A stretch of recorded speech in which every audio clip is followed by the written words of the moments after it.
Evangelho de Jesus Cristo, segundo escreveu Mateus, no capítulo 9, do versículo de número 9 até o versículo de número 13. Aqueles que encontraram o texto, eu os convido a se colocarem de pé, em reverência à palavra de Deus. Eu vou ler, os irmãos acompanham. Repetindo, Mateus 9 em diante. Partindo Jesus dali, viu um homem chamado Mateus, sentado na coletoria, e disse-lhe: segue-me.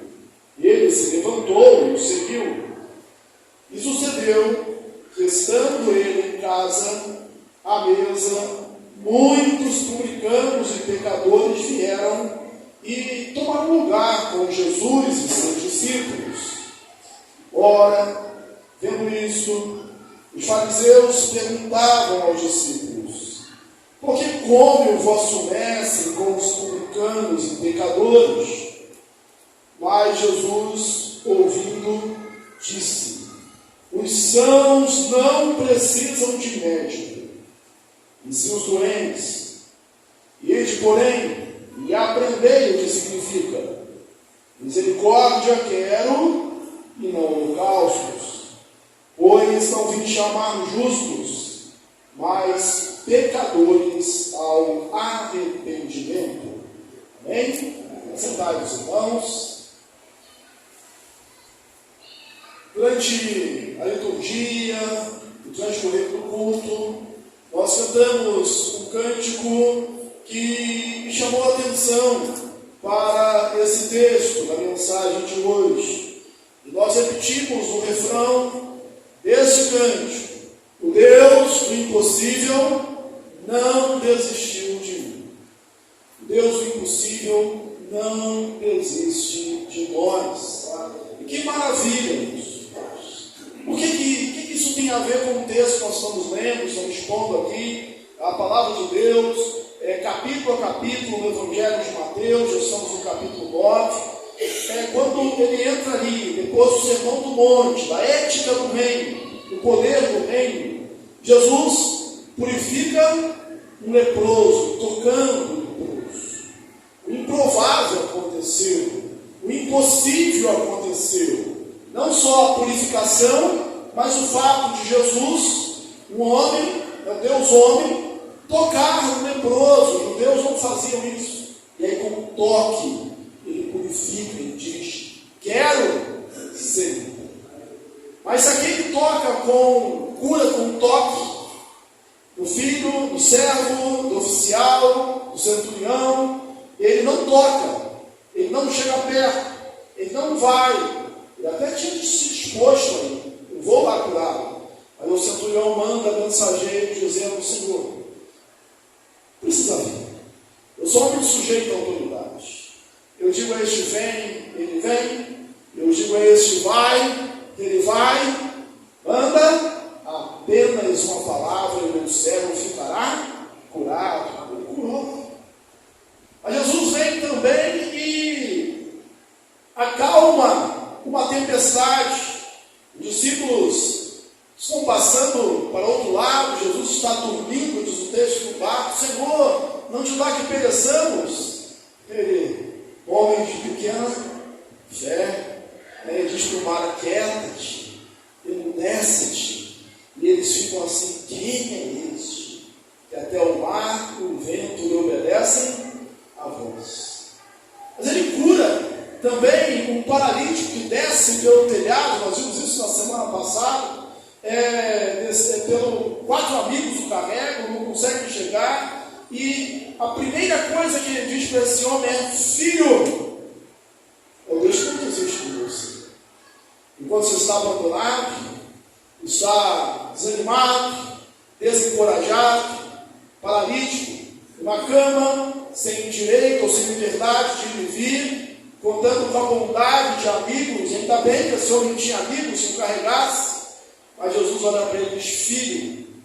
E a outra coisa que Jesus disse foi: tem bom ânimo, os teus pecados estão perdoados. E se os discípulos perguntam: quem é esse que até o mar e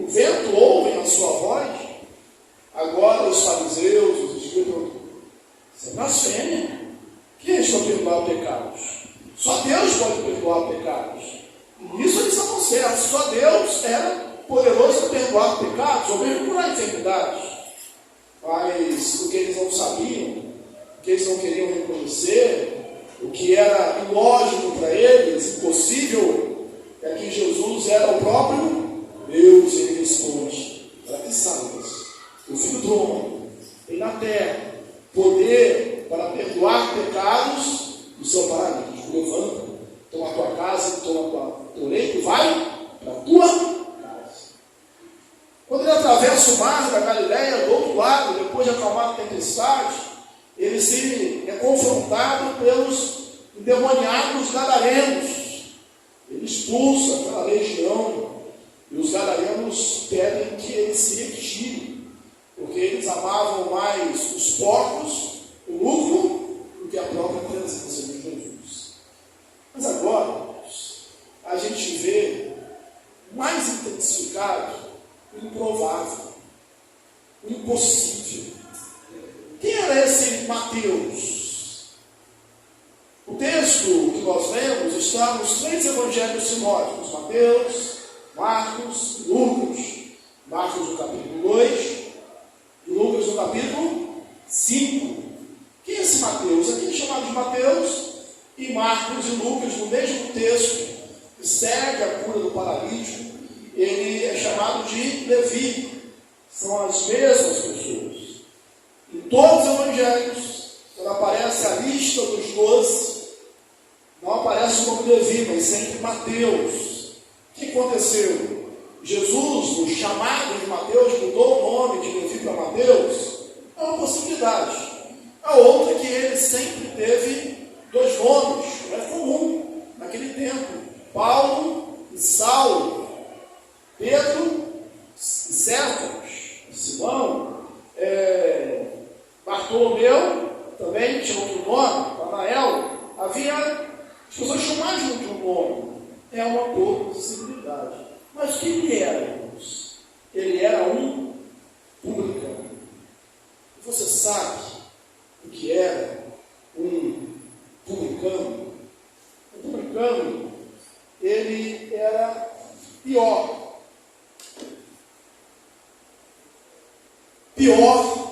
do que, no conceito dos judeus, pior do que um ladrão, pior do que um assassino, pior do que as piores pessoas.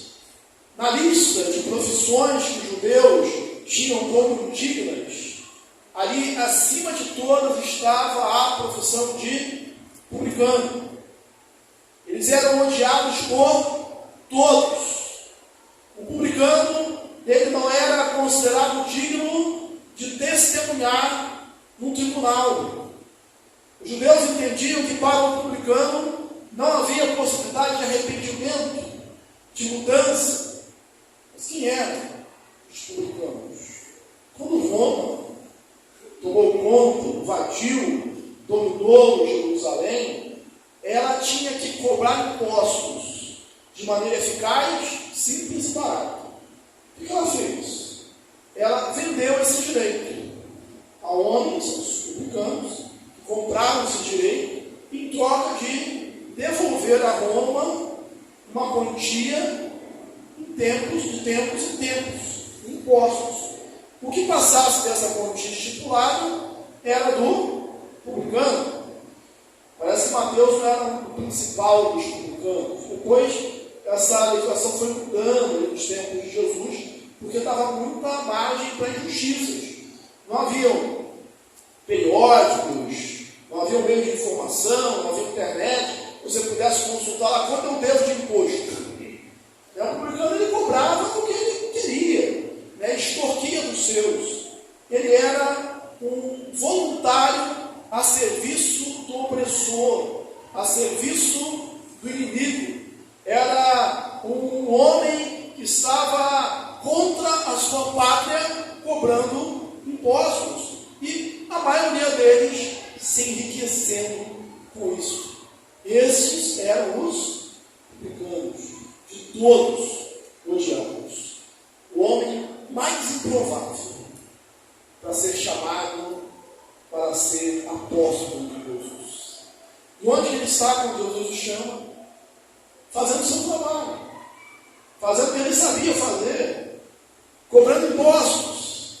Ele está sentado na coletoria, na cidade de Cafarnaum. Você que está acompanhando as 7 mensagens, você já sabe que Jesus tinha Cafarnaum como a sua cidade.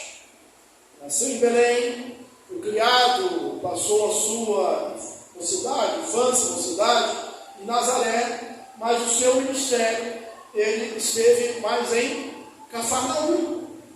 E ele estava em Cafarnaum, possivelmente, muito provavelmente, Mateus tinha visto já muitos milagres de Jesus, tinha ouvido muitos ensinos de Jesus. E quando Jesus passa naquela coletoria, quando ele está trabalhando, Jesus diz para ele: segue-me. O que ele faz? Ele segue. E o texto que nós lemos é o próprio Mateus narrando. Então ele diz apenas isso, que é o mais interessado. Ele levantou e o seguiu.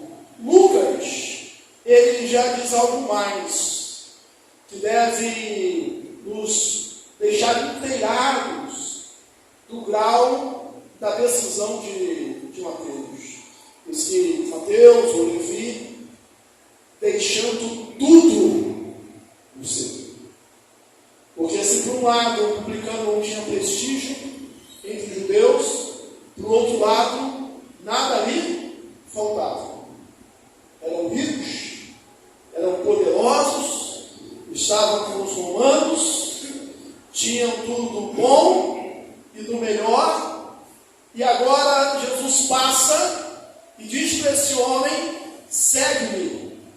E ele levantou-se, deixou tudo e seguiu Jesus. Imediatamente, prontamente. Isso aconteceu com Pedro e o seu irmão, Pedro e André, quando naquela pesca maravilhosa, Jesus: olha, agora vocês vão ser pescadores de homens. E eles também largam tudo, o barco, o seu pai, a pesca maravilhosa, o produto daquela pescaria que eles nunca tinham visto antes, porque o melhor é estar com o Senhor Jesus. Mateus também fez isso. Observe que ele não falou assim: Jesus, espera aí, deixa eu fechar o caixa de hoje, deixa eu receber mais essas moedinhas aqui, deixa eu me organizar melhor, deixa eu me aposentar, deixa eu resolver alguns problemas, deixa passar essa crise. Eu estou citando alguns exemplos, irmãos, que muitas das vezes nós usamos de forma descarada para não fazermos a obra de Deus. Deixa para depois, amanhã eu sirvo, quando me aposentar eu vou ter tempo, eu vou me entregar melhor, vou te dedicar melhor. Primeiro que via de regra isso não acontece. A experiência mostra que isso não acontece. Quando a pessoa se aposenta, ela inventa outras coisas para fazer e continua não fazendo a obra de Deus. Quando eu tiver mais saúde, não acontece, é hoje, é agora, é sem postergar, é sem deixar para amanhã. Levantando-se foi, levantando-se seguiu, prontamente, imediatamente, sem mais, sem porém, sem justificativa alguma. O chamado é pronto.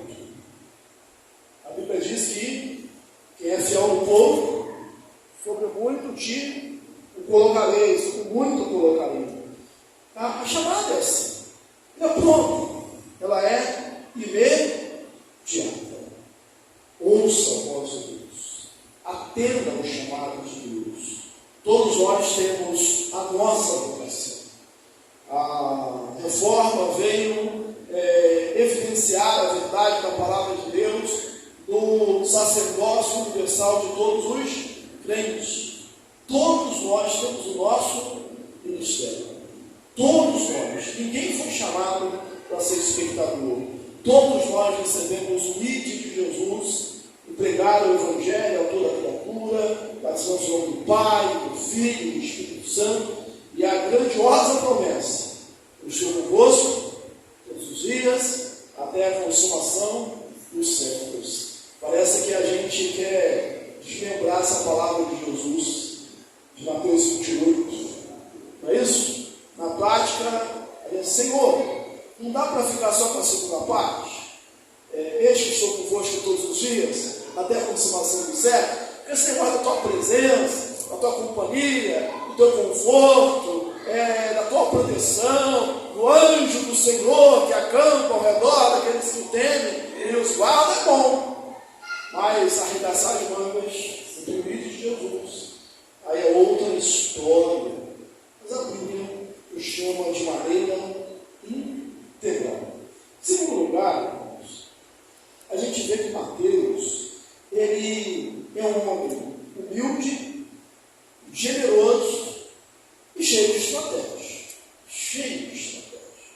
O que ele faz? A primeira coisa que ele faz, ele convida Jesus para um banquete na casa dele. Isso já havia acontecido, ou aconteceu com outro publicano, Zaqueu. Mas Mateus faz a mesma coisa. Ele usa da generosidade, ele usa do seu recurso. Talvez a última vez que ele pudesse usar os seus recursos, da sua casa, dos seus bens, era como se fosse uma festa de despedida, um adeus àquela vida boa, aquela mesa farta, aquela vida de não se preocupar quanto custa as coisas, porque você tem mais do que o suficiente. E quem vai a esse banquete? Publicanos e pecadores. Os judeus gostavam de classificar as pessoas assim, publicanos e pecadores. Pecadores, irmãos, não era nem sempre aquelas piores pessoas da sociedade, não. Para os judeus, pecadores aqui eram aqueles que não cumpriam a lei cerimonial, ou porque não conheciam, ou porque não aguentavam o peso. Então eles podiam ter uma vida de não roubar, de não matar, de não ter piedade, mas se não guardava aquelas muitas regras que os judeus inventaram, para os judeus eles eram pecadores. E aí quem está à mesa? Jesus, seus discípulos, publicanos e pecadores. Jesus se reclina à mesa com esse tipo de gente. Aí nós lembramos o coro, mais uma vez, do hino que nós cantamos, o Deus do impossível não desistiu de mim. Publicanos, pecadores, desprezíveis, a pessoa mais odiada que podia existir era essa espécie de gente, eram os publicanos. Jesus sabe. Mais uma vez, Mateus ele é humilde, e Lucas, quando ele está falando de outro, ele não precisa ser. Ele diz que, Mateus ele fala que ofereceu um banquete. Lucas fala que ele ofereceu um grande banquete. Um grande banquete. Eu imagino que tenha sido realmente um grande banquete.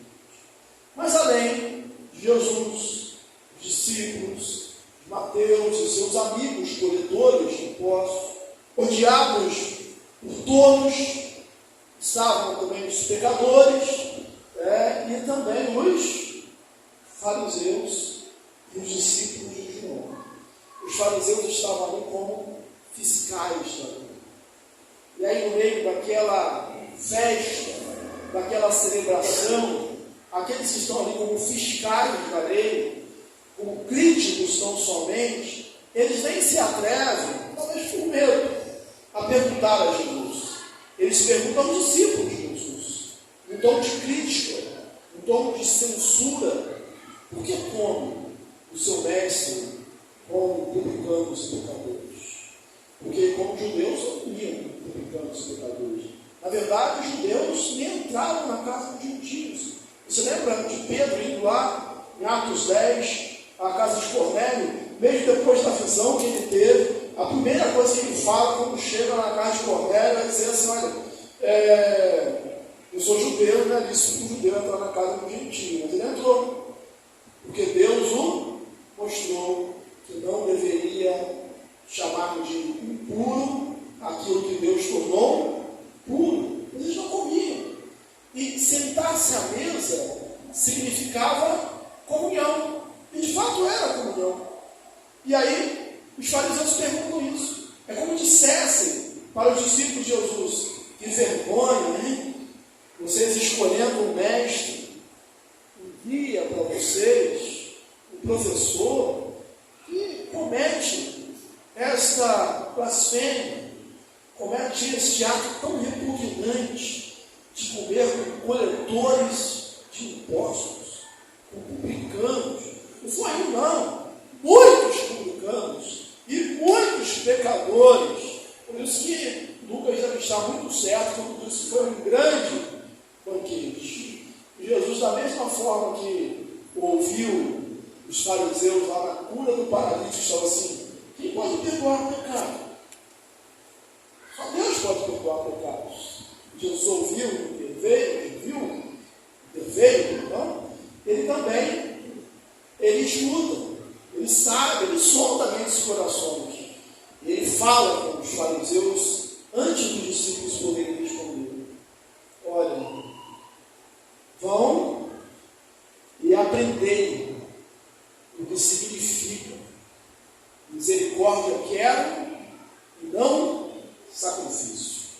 Nós já tivemos a oportunidade de dizer aqui que Mateus é o evangelista que mais cita o Antigo Testamento, porque ele quer provar que Jesus é o Messias. E por diversas vezes a gente lê assim: isso ele disse para que se cumprisse a Escritura, desde o nascimento. Isso aconteceu para que se cumprisse a Escritura, mas só na boca do narrador, do escritor, de Mateus.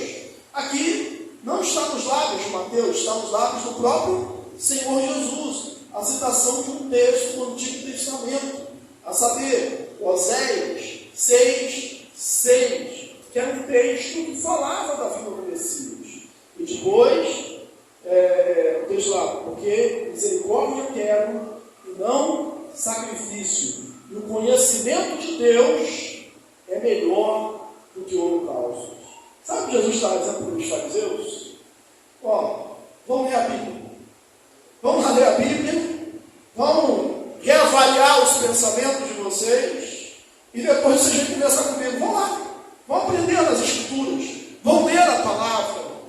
E quantas vezes, irmãos, nós precisamos voltar à Escritura, recorrer à palavra?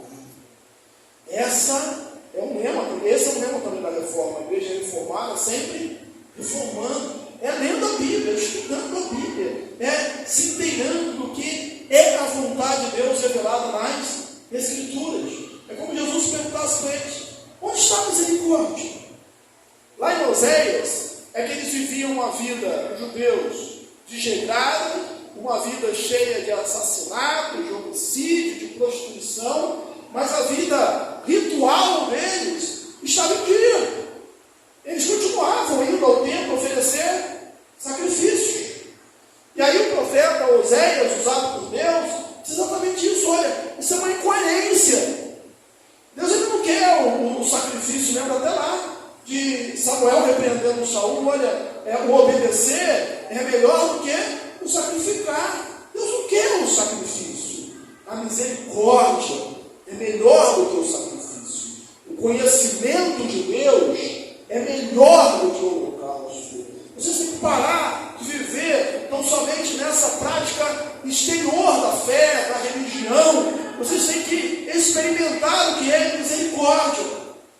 E aí ele diz: os sãos não precisam de médicos, eles têm os enfermos. Vocês que são os religiosos, os professores, os mestres, deveriam ensinar a esses, deveriam se compadecer desses. Os judeus, eles não entenderam a bênção de Deus ao escolherem eles para serem bênção para todas as famílias da terra, como foi no chamado de Abraão. Em ti serão abençoadas todas as famílias da terra. Eles fizeram a bênção só para eles. E a gente fala: olha, os sãos não precisam de médicos, sim os doentes. Vocês deveriam estar ali.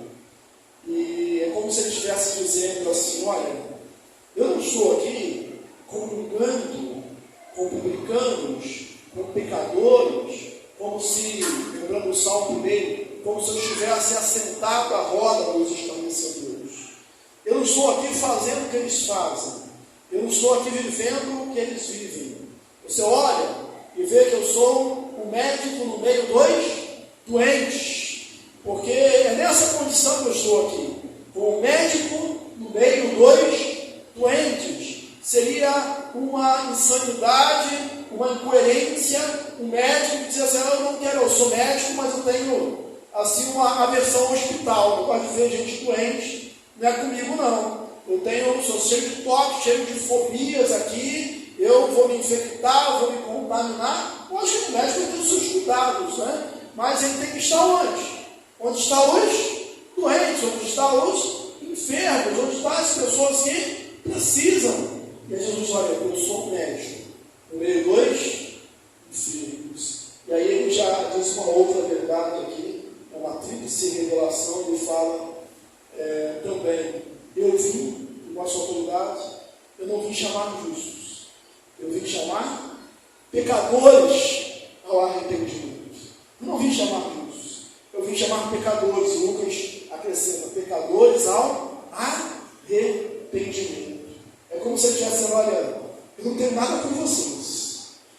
Vocês que se acham os melhores, os maiores, os mais fortes, os santos, os impecáveis, não tem nada com vocês. Eu não vim para chamar esses que são confortáveis, esses que estão bem consigo mesmo. Eu vim chamar aqueles que são impecáveis, aqueles que reconhecem o seu pecado, reconhecem o seu estado de miséria. O coração contrito não desprezará, ó Deus. Em outro lugar, o salmista ora: Senhor, guarda-me da soberba, que ela não me domine. Eu ficarei livre de grande transgressão. O provérbio deixa dizer que a soberba, a altivez, precede a ruína, a queda. E o salmista ora: Senhor, não é soberbo o meu coração. Os fariseus eram totalmente soberbos. Eles faziam umas coisas certas. Tanto é que Jesus disse para os seus discípulos: se a vossa justiça não exceder muito aos escribas e fariseus, eu não tem parte comigo. Não era das coisas certas que os fariseus faziam quando Jesus estava recriminando, e sim a sua hipocrisia e a sua falta de misericórdia, a sua falta de humildade, o seu excesso de altivez. Hoje de manhã, eu fiz questão de trazer aqui novamente, na nossa lição nós citamos um texto da Confissão Reformada de Heidelberg, de 1563, que fala sobre a ceia do Senhor, e dizia assim: quem deve se aproximar-se da mesa do Senhor? Temos a resposta: aqueles que estão descontentes consigo mesmo por causa dos seus pecados, e que, contudo, confiam que estes lhe foram perdoados, e que a sua fraqueza remanescente é coberta pela paixão e morte de Cristo, e que também desejam mais e mais fortalecer a sua fé, melhorar a sua vida. Mas os impenitentes e hipócritas comem e bebem juízo para si mesmo. Ora, quem deve participar da ceia? Quem tem comunhão? É aqueles que são descontentes consigo mesmo. É aquele que vai confessar, é aquele que vai se arrepender. E Jesus disse: olha, eu não vim chamar justos, eu vim chamar pecadores ao arrependimento. Talvez os fariseus olhem, está chamando de justo. A Bíblia diz que não há justo, nem sequer um. Todos, a uma, se extraviaram. Todos pecaram. Todos carecem da glória de Deus. O profeta vai ser mais dramático, dizendo que os nossos atos de justiça são como trapos de imundície. Ora, Jesus ele veio para salvar o que que havia perdido. Jesus não veio chamar justos. Jesus veio chamar pecadores. Jesus não veio para estar apenas entre os sãos. Ele veio para estar entre os enfermos. E nós somos os discípulos de Jesus. Nós somos os enviados de Jesus. Nós continuamos a obra. Ele disse para nós: obras maiores farei. O nosso lugar é andando lá pelo tanque de Betesda, como Jesus andava, curado para nós. O nosso lugar é onde estão os doentes, os pecadores, mas não para nos misturarmos com eles, mas não para imitarmos as suas obras, mas para sermos sal da terra, luz e luz do mundo. Por vezes, precisamos ser relembrados, precisamos ir às Escrituras e lembrar-nos disso, do que significa misericórdia eu quero e não sacrifício. Às vezes, o ápice da nossa justiça própria, da nossa autojustiça, é condenar os nossos próprios pecados nos outros. Aqueles que pecavam, que faziam as coisas erradas, nos fazem, olha, vocês fazem isso assim.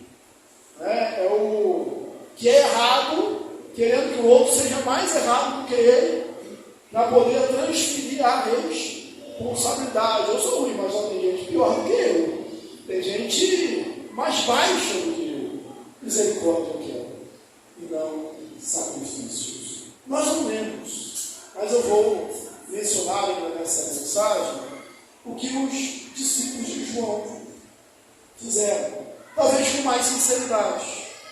Porque mesmo com a declaração de João, este é o Cordeiro de Deus, que tira o pecado do mundo, alguns discípulos de João, por um tempo, continuaram ainda separados. E o que os discípulos de João faziam? O próprio João fazia. Viviam uma vida de austeridade, uma vida de jejuns. João se vestia com pele de camelos, comia gafanhotos, bebia mel silvestre. E, inclusive, Jesus disse isso numa ocasião, olha só, veio João Batista veio João Batista sem comer e sem beber, e vocês disseram, tem demônio. Não é possível, vamos viver lá no deserto, tem demônio. E veio o Filho do Homem comendo e bebendo, e vocês dizem, eis aí um perfeito glutão, amigo de publicanos e pecadores. Não sabemos, vamos estar sempre insatisfeitos. Sempre tem uma desculpa. Sempre tem ali um motivo para dizer não à graça de Deus, ao poder de Deus, ao amor de Deus, à salvação que Deus oferece. Vai ter quem vai dizer, e essa igreja é tradicional demais. Bom, ou seja, não, essa igreja é livre demais, tem muita coisa diferente demais. Essa igreja é fria demais, essa igreja é quente demais. Essa igreja tem jovem demais, e essa igreja só tem velho. Vai ter sempre alguém dizendo alguma coisa que para servir de barreira. Jesus primeiro está sendo criticado porque ele comeu. E agora, deu com pecadores. E agora os discípulos de João que falam não com os discípulos de Jesus, mas direto com Jesus. Eu sou um pouco mais de sinceridade. Mostra o seguinte, olha, agora a crítica fala assim, não Jesus, não é que o senhor não tem que comer com publicanos e pecadores, não. Na verdade, o senhor não tem que comer. Não tem que comer. Normalmente quando as críticas vêm, e se você for atender a crítica de todo mundo, você vai se ver nessa situação. De um criticando de um jeito, outro criticando um pouco mais, e você não consegue tomar uma decisão.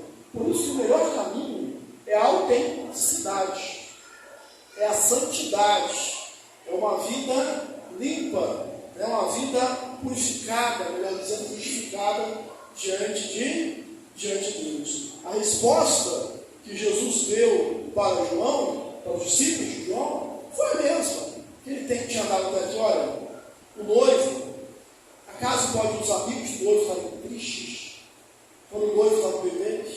Sabe, o noivo era aquela pessoa selecionada para ajudar a toda a preparação da festa. O noivo está